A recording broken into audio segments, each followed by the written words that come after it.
this is right. This is good. When I'm campaigning, a lot of folks have heard me say this. I knocked on an 85-year-old man's door, Republican, 6'4". He comes to the door and I say, my name is Jason Nemes, I'm your state rep running for re-election. And he stops me and he says, aren't you the guy that's pushing that marijuana? And I get defensive, I'm ready to have to defend my argument. He's a 6'4", 6'5", big old fella, and he says, and I'm not gonna tell you, Representative Lewis, that he starts tearing up. I'm gonna tell you the dude started weeping.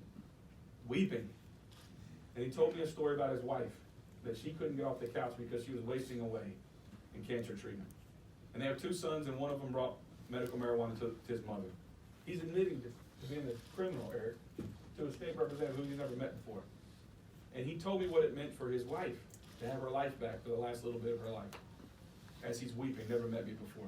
I met a fundraiser, last anecdote I'll show. I met a fundraiser, 41-year-old man comes up to me, I've never met him before in my life. We're at a St. Margaret Mary fundraiser where my boys go to school. He's 41, he comes up to me and says, he's trembling. This happens almost every day in the halls of Frankfurt. But he's trembling, and he says, are you Jason Nemes? I says, yes, sir, what's on your mind? I could tell he was emotional. And he says, thank you for letting me be a father. Because I've got multiple sclerosis.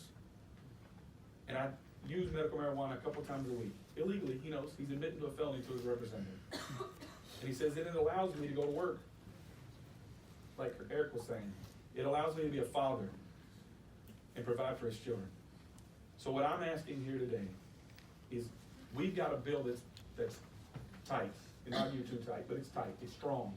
We don't wanna, we've got big barriers erected between what this would allow and misconduct.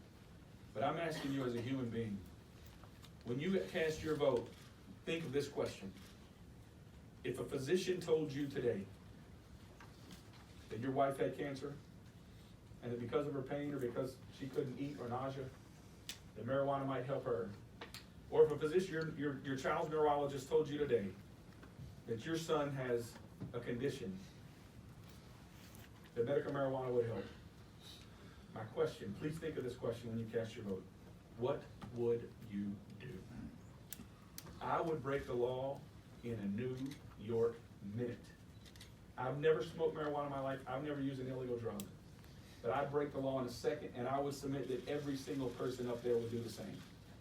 So when you cast your vote, I think you're voting for whether or not people that would be in that hypothetical situation would continue to be criminals or not. Thank you, Mr. Chairman. Thank you.